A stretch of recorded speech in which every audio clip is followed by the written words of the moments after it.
Good evening and welcome. Tonight's shiur, as always, Lilu Nishmat Avi Mori Dov Ber Meir Bedouin Halevi Imi Marati Rachel Bat Harav Michael. And tonight we are going to be discussing parshat Pinchas. And one of the events that happens in parshat Pinchas is the story of the Daughters of Tzelophchad, and that's what we're going to be focusing on tonight. So let me just hang on a second. Wrong button. I got to get the right button here. Let's see. We want to do this. Get all my notes up here so you can follow along. And okay. And first thing I wanted to do before we even go into the story is I wanted to compare. There were three different stories in Sefer Bamidbar where Moshe is presented with an inquiry that he doesn't necessarily know the answer to. And I wanted to just compare the three of them very briefly, and then we're going to focus on the one that happens in this week's parsha, as I said, is the Daughters of Tzelophchad. So if we look at the top, we've got three different stories here, and there, as I said, we're going to just go through this briefly just to discuss some similarities between the three and a couple of differences between the three. And the first, of course, being in terms of chronology, the first we read about in chapter 9 of Bamidbar, which is the story of the people who came during Pesach, or when the Korban Pesach was about to be brought, could not bring it, and they wanted to know from Moshe, what are they supposed to do, because they were Tameh. The second is in this week's parsha, where the Daughters of Tzelophchad come with a petition to Moshe Rabbeinu saying, wait a minute, since our father had no sons, we should be entitled to inherit his estate of his land in Eretz Yisrael, his portion of Eretz Yisrael. And the third petition is at the end of Sefer Bamidbar, where the tribe of Menashe, the leaders of the tribe of Menashe, come to Moshe and say, hey, wait a minute. You know, you've told us that the Daughters of Tzelophchad can inherit their father's property, but if they marry out of the tribe, the land's going to get lost and associated with a different tribe and not with the tribe of Menashe. Doesn't seem right. We're going to lose that land. And so those three stories have a lot of similarities, because in each of these three cases, we have somebody or some group petitioning Moshe regarding a question that he doesn't seem to have the answer at his fingertips. And so it's interesting to look at the comparison and contrast of these three stories. And I'm going to want to just briefly go through. So in each of these cases, the Torah introduces a group that has the question or the issue that they'd like Moshe to deal with. And in each case, you'll see in yellow, we have the root word lekarev, karov, to come close. So that they approach Moshe. Again, notice the green lifnei Moshe. Always Moshe is the one who the question is primarily addressed to. But in each case, we have different people, I guess, presenting or hearing the complaint together with Moshe. So if we look at these three cases, we find that in each case, by the way, the protagonist or protagonists are identified very clearly in the opening section. So interestingly enough, in the case of the Korban Pesach, it's first it introduces who the people are, and then it tells us that they came with this issue before Moshe and Aaron. In the other cases, it says the following people approached, and it tells us that they approached Moshe and Aaron. So the two on either left or right seem to be a lot more parallel because they come at a time when it seems as though perhaps there's a court or some semblance of a gathering happening. You'll notice in the case of Daughters of Tzelophchad, it says they come before Moshe and Elazar HaKohen and the Nesiim and Kol Ha'edah. So as they present their petition in a very public place, it's not a private petition. We're not looking to hide anything from anybody. This is an open public petition that is presented to Moshe basically while everybody is in front of him. As opposed to the case of the people who are Tameim, they only come before Moshe and Aaron because their petition is not necessarily something that affects the whole congregation. It's they personally have an issue that they'd like Moshe to give them some advice about, as opposed to with the Daughters of Tzelophchad's case, where it's a public issue. It's something that affects potentially everybody who dies without a son but has a daughter in terms of the inheritance of real estate. And as I said, if you look at, and as we'll get into a little bit later in the parsha, the background of this whole complaint is the fact that we know that in general, the inheritance of the land of Eretz Yisrael is determined by the male line, by tribes and by families within tribes and sons within those families.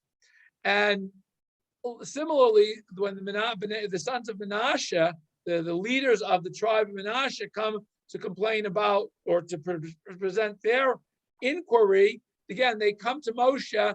It does, again, notice Elazar is missing here, but it's Lifnei Nesiim, Rashi Avot Lifnei Yisrael. It's not the whole people. It's only the heads of the tribes that they come before. You know, it's the leaders of the community, because they would like to, because it's clearly adjudicating something that is a tribal issue as opposed to a national issue.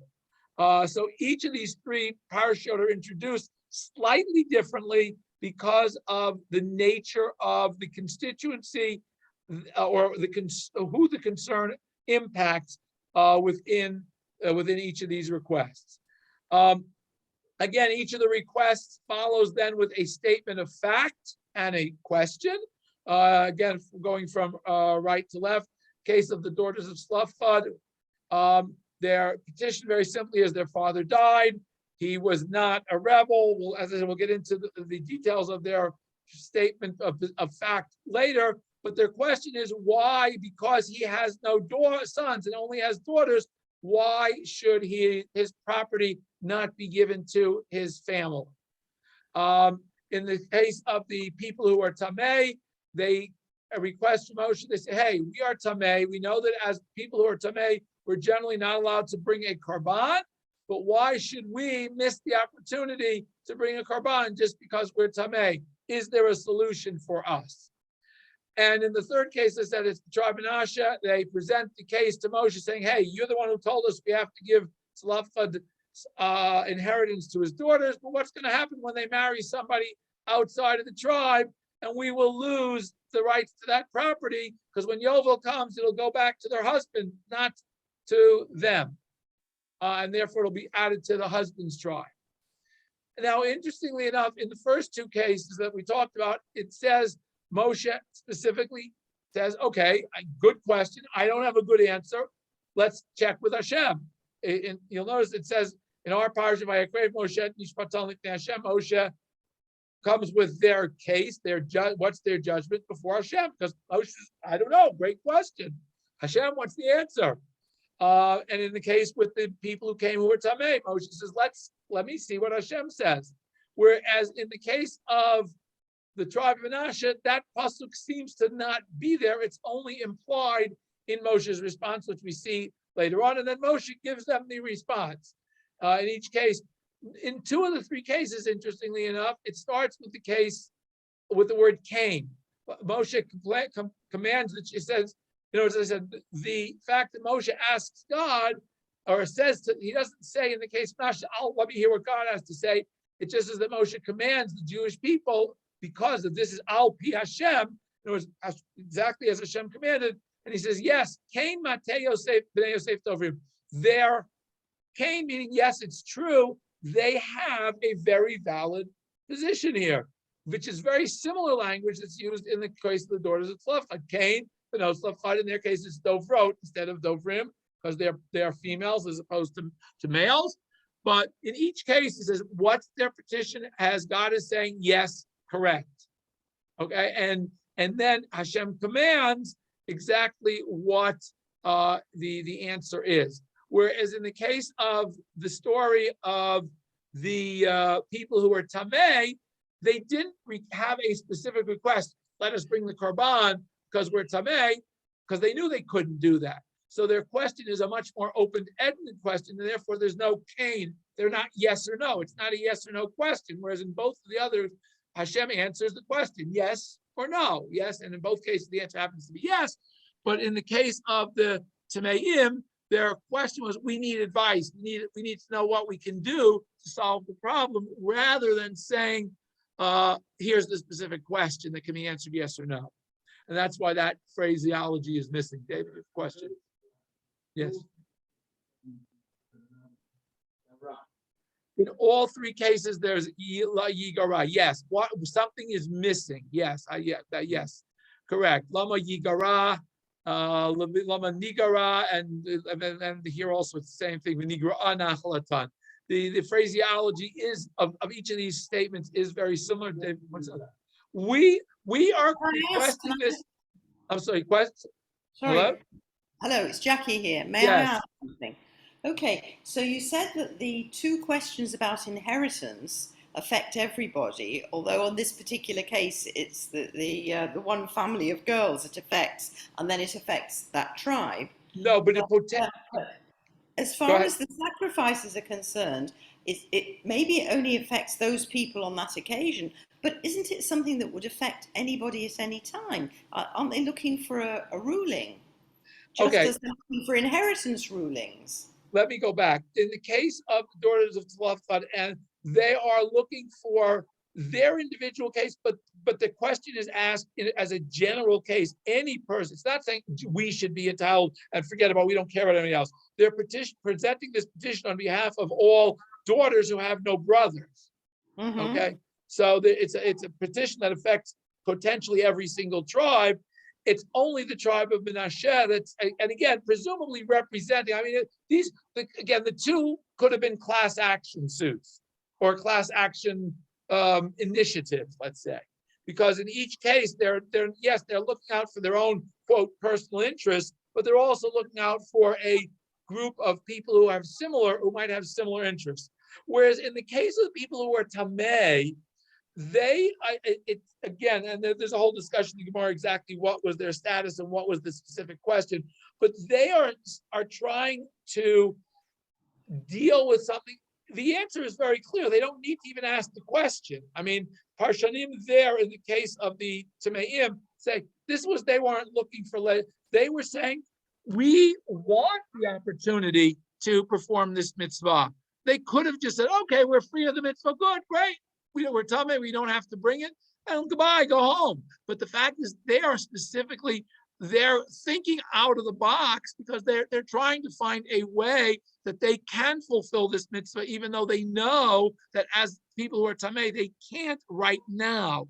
They don't know that this is going to generate an opportunity for all generations. They are specifically looking for themselves because they really they're not anticipating that historically people who are tamei are going to say, oh, well, I'm tamei, I'm not going to make the trip to Yerushalayim, even though I would like to go to Yerushalayim, but since I'm tamei, I won't. Whereas in the other cases, there's a clear-cut issue. In this case, there's no clear-cut issue. The issue is very clear. If I'm tamei, I can't bring the korban, and I stay home. But they're looking for a loophole because they really want to bring the korban, as opposed to they're something that they have lost. I mean, yes, they've lost the opportunity, but that's something they know they'll have again near Hashem next year.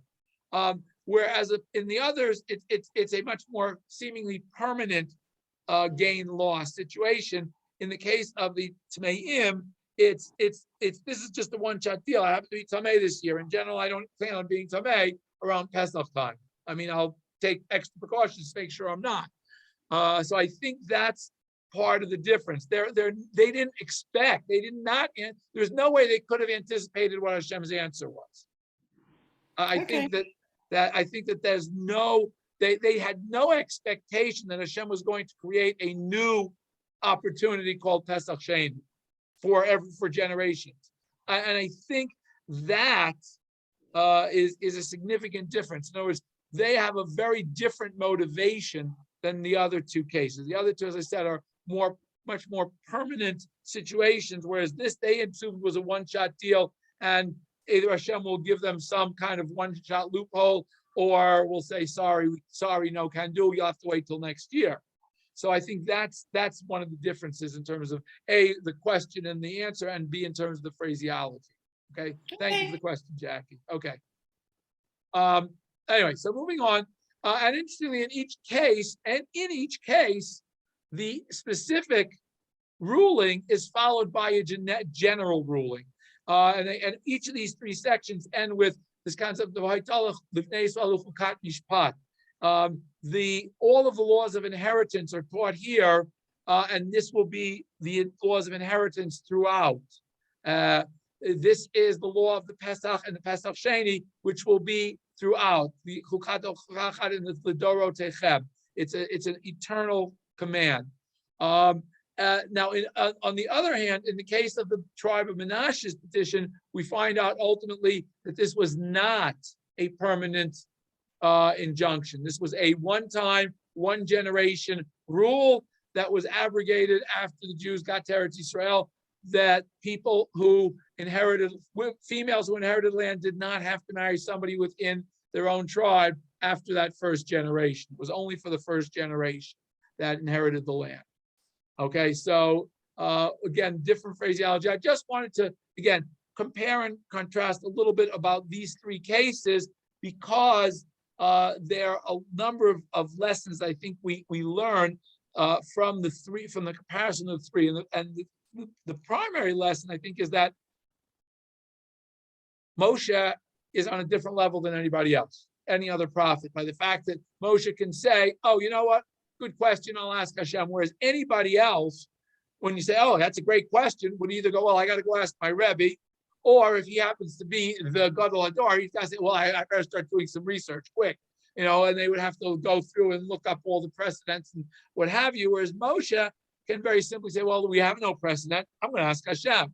Whereas as somebody else being asked this type of question would have to figure out what the precedents were and what the comparable cases were and go through it.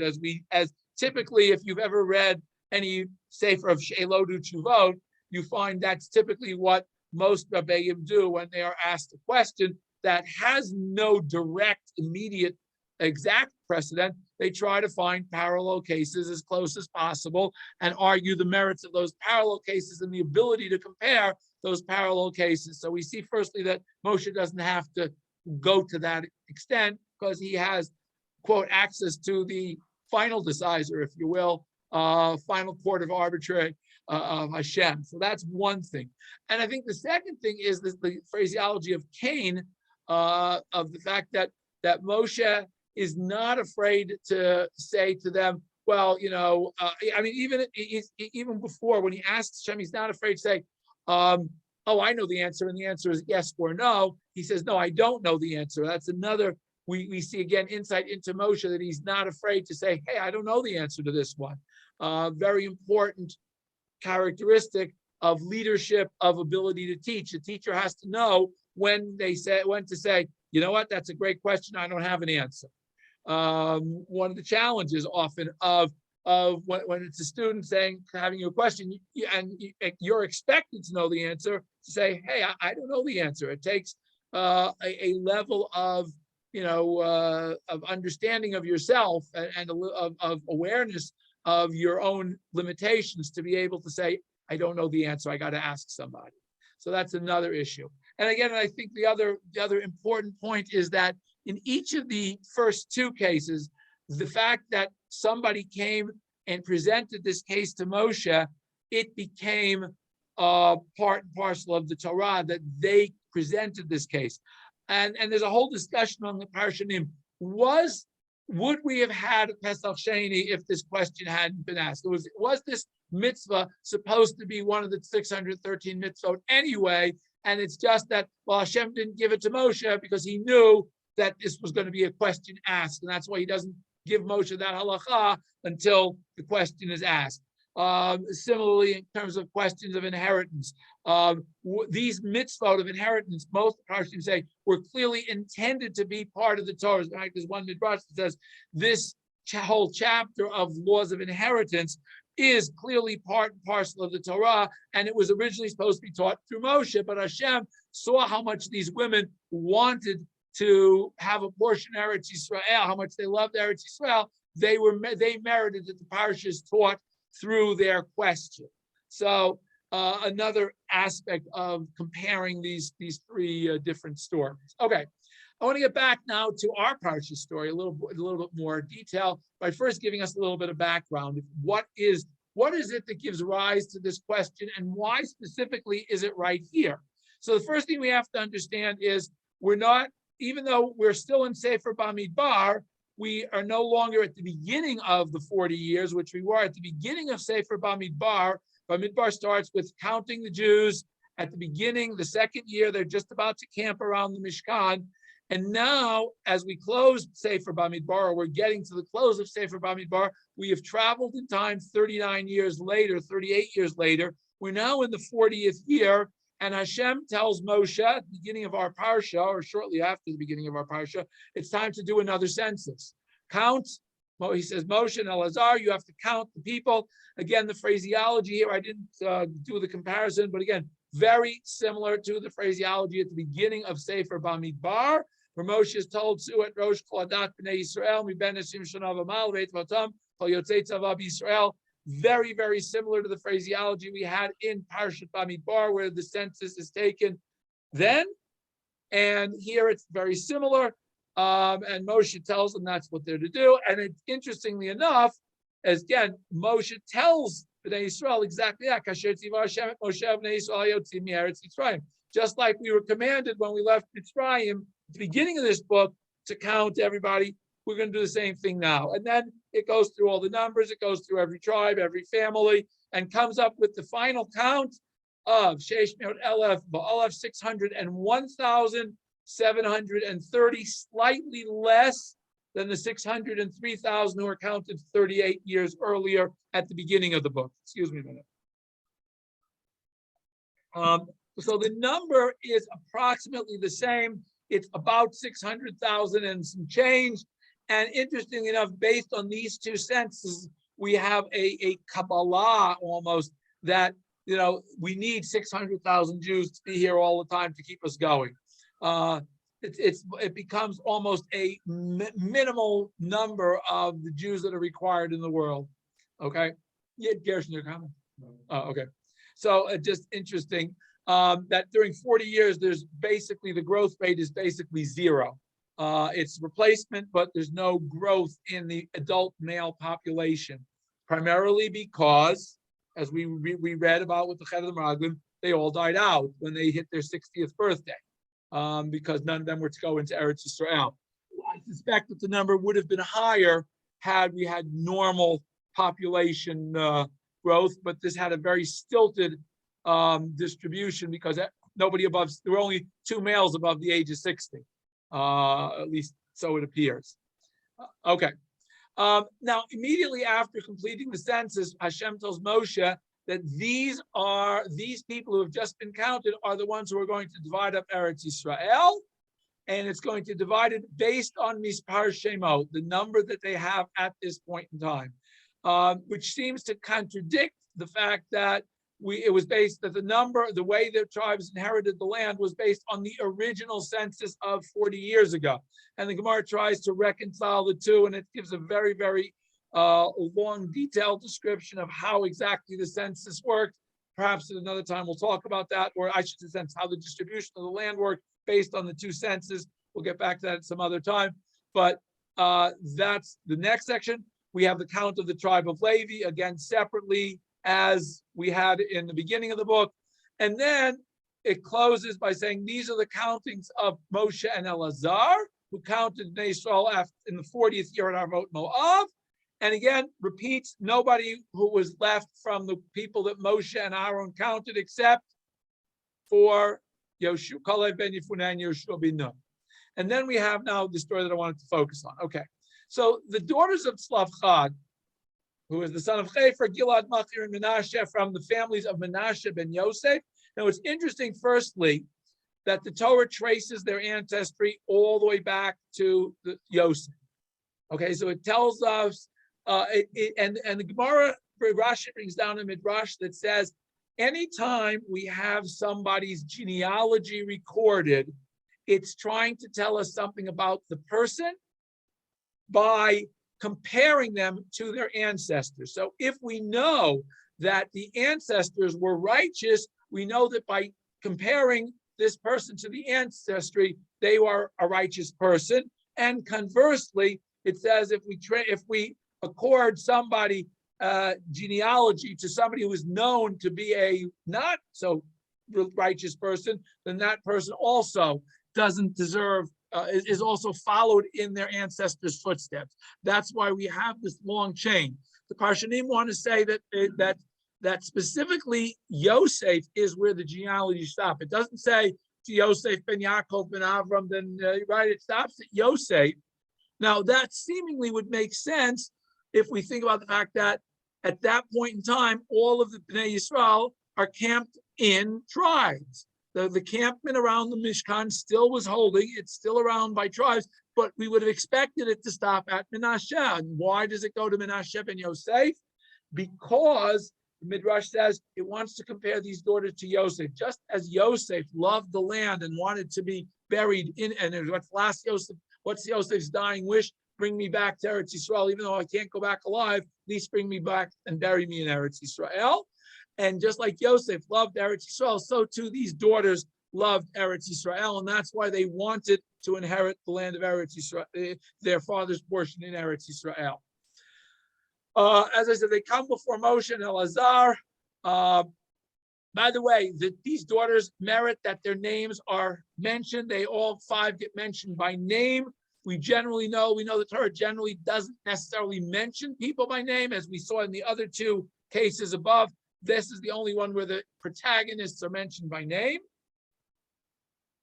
Again, to show you, the Midrash says their righteousness, they are mentioned by name. By the way, not once in the Torah, not twice in the Torah, but 3 times in the Torah, they're mentioned each one individually by name.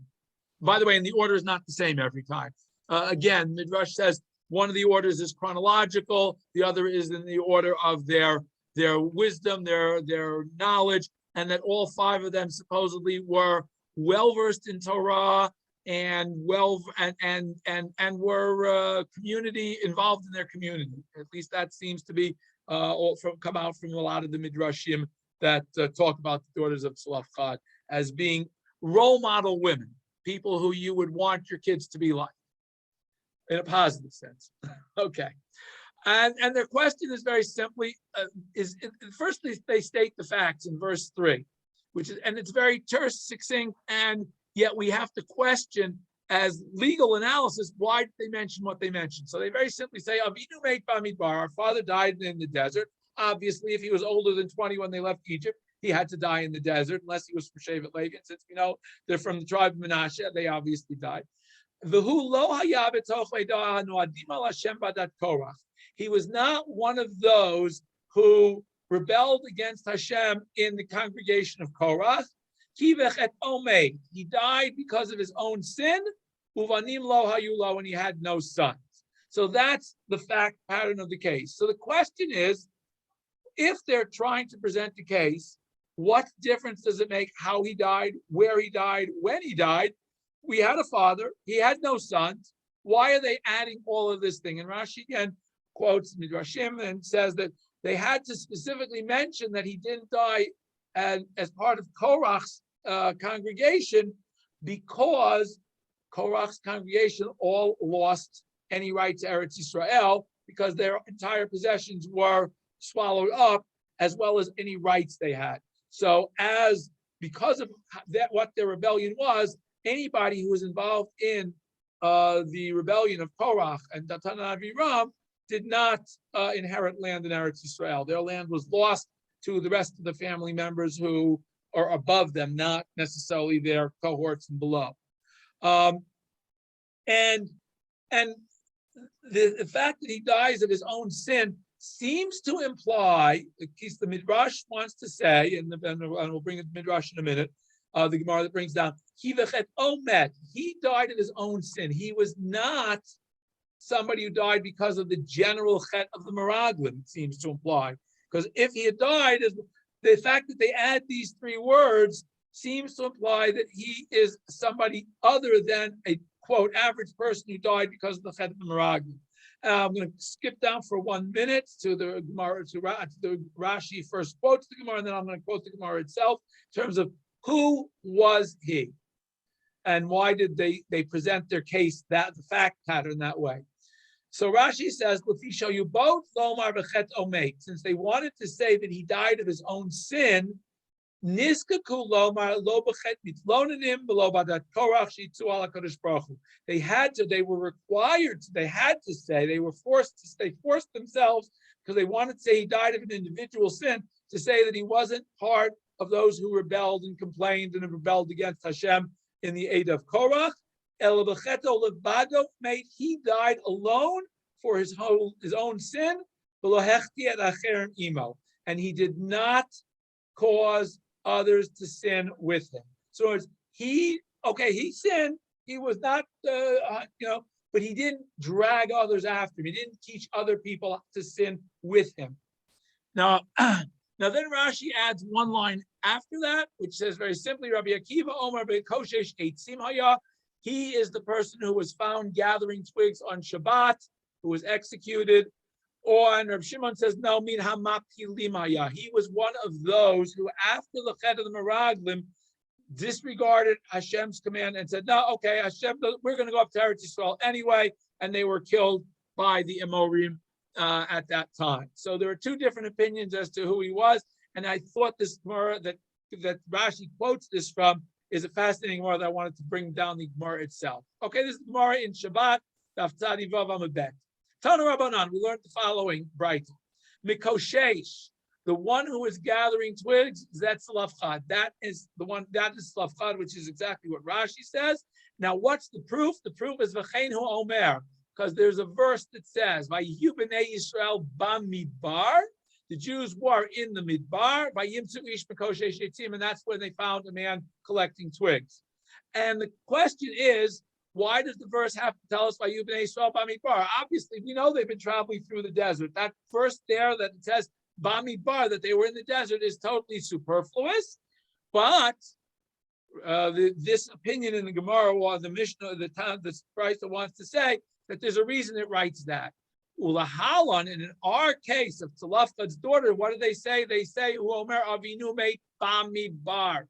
Our father died in the desert. Again, totally superfluous statement. What do we need to say they died in the desert? Where else could he have died? They've been in the desert for the last 40 years. Everybody who's died in the last 40 years died in the desert. Why is that word added? Malahalan, does to teach us that just like there, it is Tzelophchad that the daughters were talking about. Afkan Tzelophchad. Here in the case of the Mikoshesh, it's also Tzelophchad. This is Divrei Rabbi Akiva, as Rashi quoted above that this is Rabbi Akiva who says he was the Mikoshesh. Amar lo Rabbi Yehuda ben Betera. Rabbi Yehuda ben Betera says to Rabbi Akiva, Akiva, that was very nice that you told us who the Mikoshesh was, and that he's Tzelophchad, but either way, you are going to be responsible. You're going to have to answer for this that you just taught us. You're going to have to answer in Shemayim for this. Why? Because if you're right, that the Mikoshesh is indeed Tzelophchad, HaTorah kisto v'atamagaloto. The Torah specifically kept the identity of this Mikoshesh anonymous, and you're telling us who it was. So you're going to have to answer that you revealed who it was when Hashem didn't want, the Torah didn't want you to reveal it. V'imlav. And if you're not correct, so if you're correct, you're going to have to answer why you revealed something the Torah didn't want to reveal. And if you're not correct, you're saying that this person's Tzelophchad, you're blaming him for being a Machal Shabbat. Wow, that's pretty serious stuff here that you're accusing somebody of being a Machal Shabbat. So either way, Akiva, you put yourself in a pretty bad position here by trying to explain who this Mikoshesh was. And the Gemara continues, the Ella, Hagamar Gezerah Shava. The Gemara says, wait a minute. What do you mean? He had a perfect proof. The Torah wasn't hiding it. The Torah was telling us who it was. It didn't tell us by name, but through this Gezerah Shava, the Gemara was telling us, the Torah was telling us exactly who it was. But the answer is no. Rabbi Yehuda ben Betera says, Gezerah Shava lo Gamar. He didn't learn the Gezerah Shava. Ela mehechahav. So if that's the case, who was Tzelophchad according to Rabbi Yehuda ben Betera? He was one of those who by Yapilu they wanted to go up to the top of the mountain. Now, Sifsei Chachamim on Rashi wants to explain where Rashi gets that from. I mean, we know, we already saw the Gemara where he gets the fact that it was Tzlophchad is the Makoshesh from Bamidbar. Rashi himself quoted that, and he quoted directly from the Gemara. But the Gemara doesn't tell us, how did Rabbi Yehuda ben Beseira, where does he get his opinion from? Rashi first quotes the Gemara, Nemerkan Avinu Beit Bamidbar, Nemer Vayibin Yisrael Bamidbar, Malal Mikoshesh Afkan Mikoshesh, so too. But where do we get this concept of Vayapilu, that the ones who went up to try to conquer Eretz Yisrael after the Cheder Marad and Tzlophchad was one of them? Dichtiv beparshat Shlach Vayapilu lalot, they went up, and the word Vayapilu bigematria Tzlophchad. The numerical value of the word Vayapilu, they wanted to rush up and ignore the Moshe's command. They wanted to go up and try to conquer Eretz Yisrael, is the same as the numerical value of Tzlophchad. Since the Torah covered it up and didn't want to reveal it, therefore Yehuda wants to say this is who he was. That Tzlophchad wasn't such a rush that he wanted to, that he was Machal Shabbat. Hafuch, Tzlophchad loved Eretz Yisrael so much he wanted to go up and fight and conquer Eretz Yisrael. And we see that love of Eretz Yisrael gets transferred to the daughters. That this desire to inherit Eretz Yisrael, we see, and that seems to make a lot more sense. That he was one who said, "Oh, that's so terrible that we're not going. I'm going to go and conquer Eretz Yisrael anyway." So that might have made sense to Rabbi Yehuda ben Beseira. And again, he brings this gematria to quote prove his point. So I just thought that was an interesting Gemara in terms of who Tzlophchad is. Let's get back to where we are in the story here. Okay, so they first present the fact pattern and then the question. So it's Lama Yigara, as David said, Yigara, why should there something be taken away? Shem Avinu mitoch mishpato. Now they're not interested in the property per se. They are interested that this land that he is supposed to inherit as one of the people who is counted in the census of parshat Bamidbar should be called the property of Tzlophchad. In other words, they wanted, just like all the people who left Mitzrayim was allotted a plot of land, even though they never inherited it because they all died in the desert. When their sons inherited it, they called it their father's land. And the daughters are saying, our father had no sons. His name is going to be forgotten if somebody else inherits this land. In other words, if his brothers inherited land, it will be divided up among his brothers, and they'll all call it their land. They won't call it Tzlophchad's land. And they didn't want their father's name to be completely forgotten. So it's shame Avinu mitoch mishpato. The name of our father is going to be lost. It's not that our father is going to be lost, but his name. That was important to them, that his name be perpetuated in Eretz Yisrael as part of the inheritance of Eretz Yisrael. Ki ein lo bein, just because he doesn't have a son. Therefore, it's na'alanu achuzah, give us this achuzah, this possession b'toch achei avinu.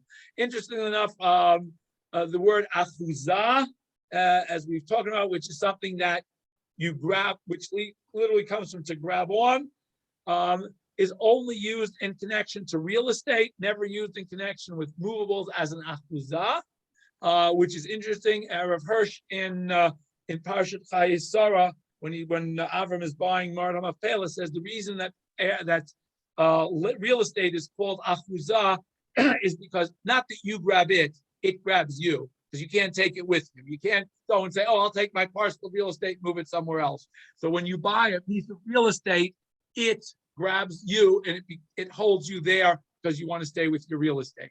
But here they are asking for a plot of land to perpetuate the name of their father in Eretz Yisrael.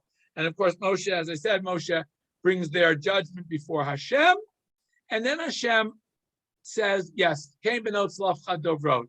And Rashi brings down again another midrash that says, when Hashem says, wow, you're right, that's a very, very powerful message to give to anybody. When Moshe opens the word by saying Cain, when Hashem says to Moshe, Cain, they're right, it's I mean, you can't get any greater seal of approval than Hashem saying, yes, your position is a righteous, a justice position that is correct. So again, the Gemara and the Midrashim from that word Cain want to show us how knowledgeable, how wise these women were, or else they had great legal representation. I'm not sure which, but the Midrashim seem to imply that they represented their own petition on their own behalf, and because they felt that this was right, and they had this, I guess, gut feeling that this was an appropriate petition to make. The Midrash, by the way, brings down that almost as a parenthetical argument to Moshe, they said, look, if we cannot inherit this land, that means our father had no children. And if he had no children, then our mother should have to marry his brother, perform yibum, if daughters don't count as children. But if daughters do count as children, then we should be entitled to inherit his property. So that's another reason why the Midrash puts that argument being presented by them, again, to show you their wisdom and their understanding of Torah, of halacha, in the context of this seemingly straightforward legal case. And then as a result, the Torah now goes and continues to teach all of the laws of inheritance. Interestingly enough, with the exception of daughters, no other females inherit. A wife that never inherits her husband. Any other female relative does not, unless she is inheriting a father. And the laws of inheritance, by the way, I wanted to spend the last couple of minutes just talking very briefly about the laws of inheritance from a Torah perspective, are very, very interesting.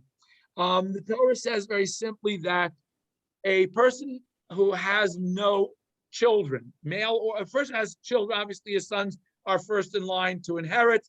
If he has, and by the way, the sons inherit to the exclusion of daughters. However, by the way, if daughters are married, they have no claim whatsoever on the estate.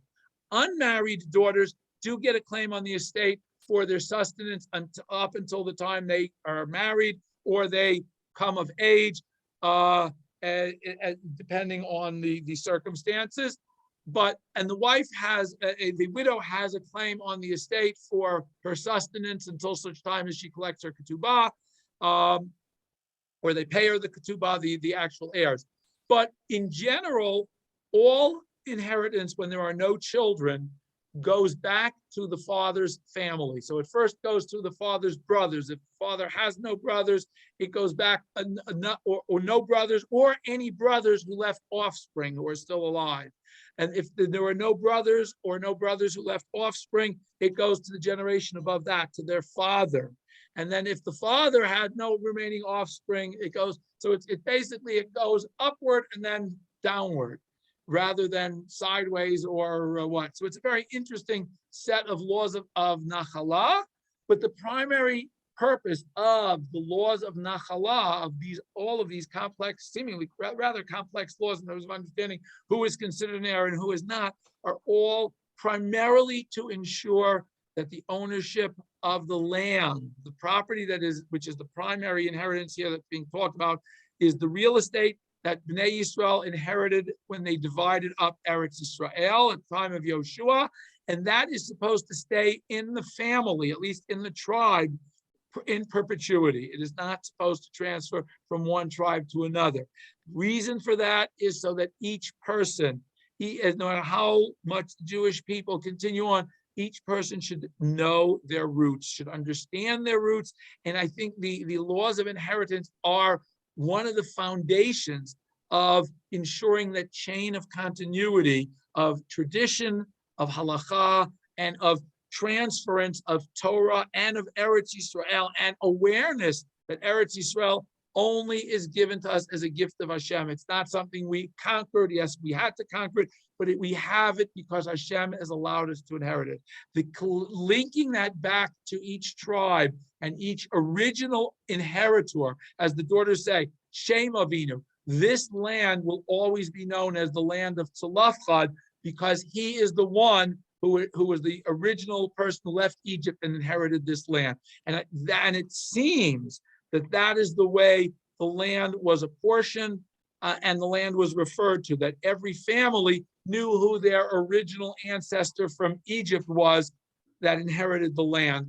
to maintain that link as a very important link, so that we would never reach a position of, oh, we've had this forever and it's mine and nobody can take it away from me. Yeah, nobody can take it from you, but it's because Hashem gave it to us. And that is a critical component of our ability as a nation to survive, to thrive in Eretz Yisrael, is understanding that Eretz Yisrael is ours only because Hashem gave it to us. So lots of different lessons here in terms of appreciating what we have and realizing that it comes from Hashem, among others, as I think is an important one. Yes, Gersh. You mentioned a differentiation between laws of tribal versus national. Do you have any examples of laws? Gershon asked a question of laws. I didn't say laws that are tribal. I said it's maybe I did. I mean, that's not really what I meant. What I meant is that the primary concern, in other words, in the case of Menashe, in this case, is primarily it's tribal based. In other words, each tribe is allotted a parcel of land that they divide up to the families. It was the job of the elders of that tribe to try to maintain that tribal identity through the common geography. So that's why I say it's when the sons of Menashe, when the leaders of the tribe of Menashe come and say, hey, if they marry out of the tribe, the land's going to get transferred to another tribe, per se, they are focusing on their perception of tribal integrity, which will promote tribal community. A tribe, and we see that throughout the period of Shoftim. The Bnei Yisrael are primarily not the Jewish people. They're the people of Zvulun or the people of Ruvain or the people of whatever Shevet they come from.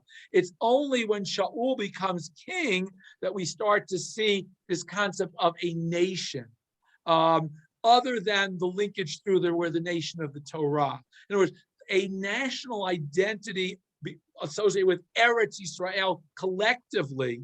We don't see that throughout the book of Shoftim. The connection is to my tribal portion in Eretz Yisrael, rather than the national. I think that was the point I'm trying to make, is that the reason that they presented only to the tribal elders, not to the whole people, because they didn't see it as a whole as a everybody issue. They saw it as a tribal leaders issue of maintaining the identity of the tribe, the integrity of the tribe. Okay? Yes.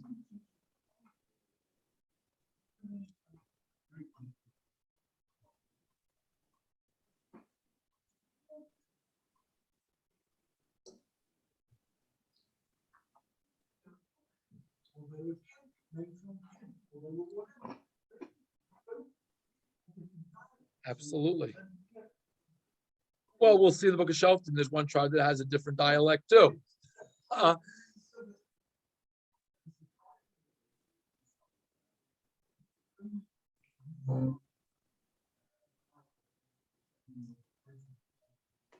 All right, David's comment was that's not abnormal, that we would expect to have a tribal affiliation be much stronger than a national affiliation if there's no national force binding them together.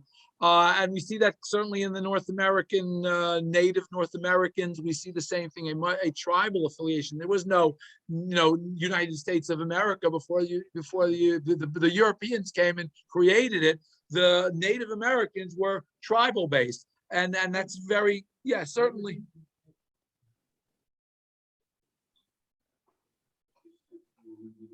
Yeah, and yes, at the beginning of the United States, they were fiercely independent of each other. And your point about England also, the UK not being anything but united before somebody united them, and they had a unifying force, values, and what have you. So yes, that it isn't. You're right. It's not strange.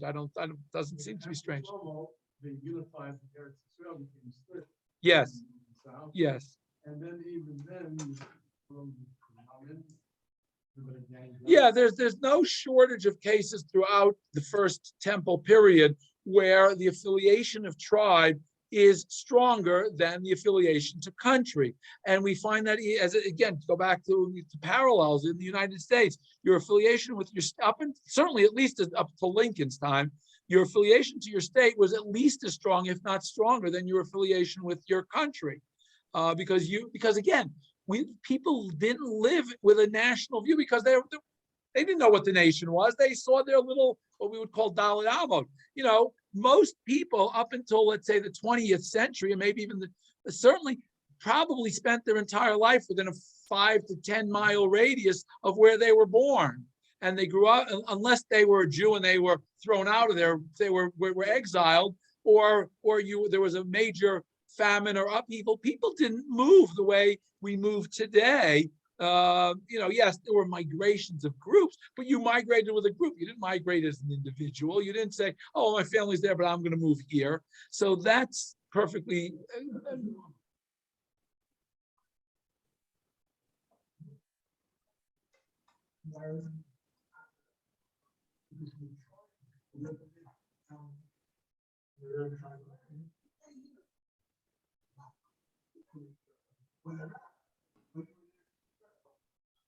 And he later, you wouldn't say someone from the other end of the country, but would you ever get to meet them? Well, that's no. That is one of the rationales, I think, for why the halacha. David's comment was, again, when you're grouped around the Mishkan, it's a lot higher probability to meet somebody from a different tribe or be shidduch to somebody from a different tribe than when you move into Eretz Yisrael and you're all, in your own tribal region, that you're not going to ever meet somebody from a different tribe. Is less likely. And that, I think, may be one of the rationales why that when Hashem tells Moshe, the Gemara derives from the phraseology there in parshat Maseh, that was not intended to be an ongoing law. It was only for that generation where they were told, please marry somebody from within, or marry someone from within your tribe. And whether it was a strong recommendation or a commandment, that's a whole other discussion among the Parshanim. Yes, Gershon. When an would be married to a Litvak. Oh, okay, yeah. I mean, again, if you think back to many, go back in history, the fact that a Sephardi marrying an Ashkenazi, that was unheard of. That's the reality, is that you birds of a feather flock together. We tend to stay in our comfort zones. Okay. Anyway, anybody out there have any comments, questions, or feedback before we close for the evening? Thank you all for joining. Have a good rest of the week. And Be'ezrat Hashem, we will see you next week, if not sooner. Take good care.